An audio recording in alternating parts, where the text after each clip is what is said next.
दोस्तों नमस्कार, मैं हूं पंडित अवनीश दुबे और आप सभी देख रहे हैं आपका अपना YouTube चैनल हिंदू हृदय को। दोस्तों, रामायण की सीरीज में पिछले वीडियो में आप सभी ने सुना था माँ गंगा किस प्रकार से धरती पर उनका आगमन हुआ। ऋषि विश्वामित्र ने भगवान श्री रामचंद्र को इसकी पूरी कथा उन्हें विस्तार पूर्वक बताई। दोस्तों, आगे की कहानी इस वीडियो में शुरू करने से पहले अगर आप सभी मेरे इस चैनल पर नए हैं तो कृपया इस चैनल को सब्सक्राइब करें और बेल आइकन की घंटी को जरूर दबाएं। दोस्तों, आज का यह वीडियो जनकपुरी में भगवान श्री राम और विश्वामित्र का आगमन की कथा इस वीडियो में आप सभी जानेंगे। दोस्तों, दूसरे दिन ऋषि विश्वामित्र ने अपनी मंडली के साथ प्रातः काल ही जनकपुर के लिए प्रस्थान किया। चलते चलते वे विशाल नगरी में पहुंचे। इस भव्य नगरी में सुंदर मंदिर और विशाल तालिकाएं शोभामयान हो रही थी। वहाँ की बड़ी बड़ी दुकानें अमूल्य आभूषणों को धारण किए हुए स्त्री पुरुष आदि नगर की संपन्नता का परिचय दे रहे थे। चौड़ी चौड़ी साफ सुथरी सड़कों को देखकर ज्ञात हो रहा था कि नगर की रख रखाव और व्यवस्था बहुत ही सुंदर और प्रशंसनीय थी। विशाला नगरी को पार करके वे सभी मिथिलापुरी पहुंचे।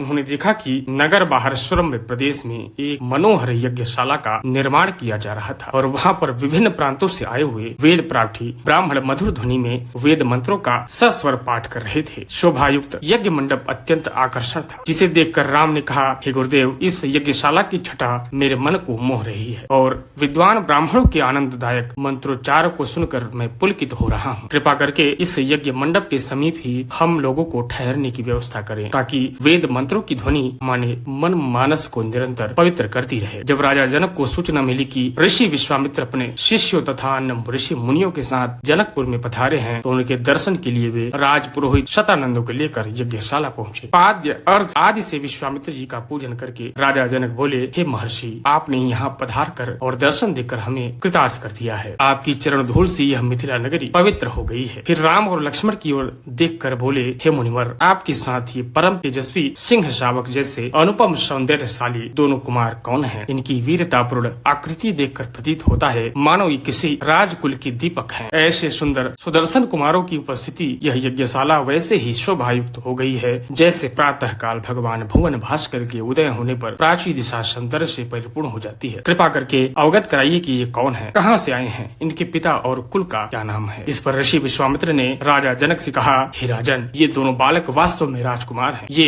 अयोध्या नगरी सूर्यवंशी राजा दशरथ के पुत्र रामचंद्र और लक्ष्मण हैं। ये दोनों बड़े वीर और पराक्रमी हैं। इन्होंने सुबाहु ताड़का आदि के साथ घोर युद्ध करके उनका नाश किया है। मारीच जैसे महाबली राक्षस को तो राम ने एक ही बाण में 100 योजन दूर समुद्र में फेंक दिया।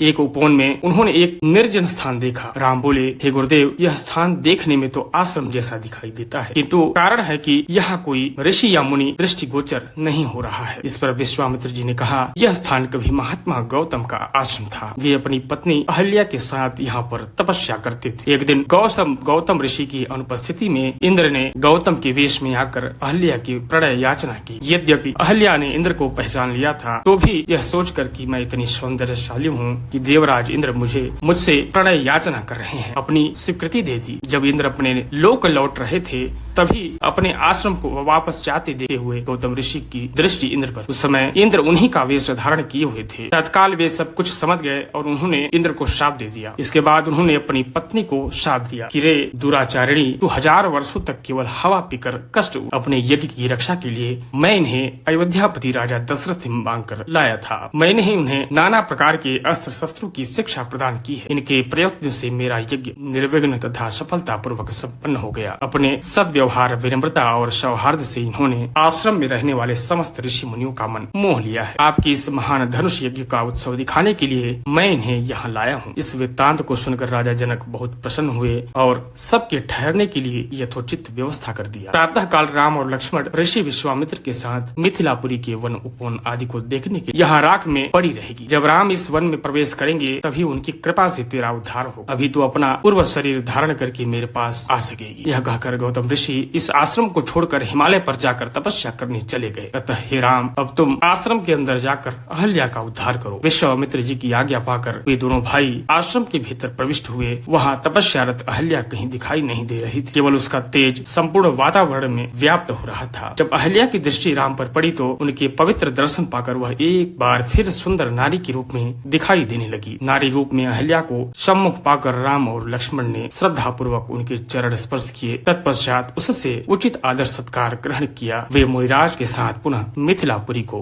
लौट गए। दोस्तों, रामायण की सीरीज में इसी तरीके से मैं पूरे रामायण की कहानी आप सभी के बीच में प्रस्तुत करता रहूंगा। तो आज की ये वीडियो आप सभी को कैसा लगा कमेंट करके हमें अवश्य बताएं और इस वीडियो को कम से कम अपने 10 मित्रों तक अवश्य शेयर करें। बहुत बहुत धन्यवाद।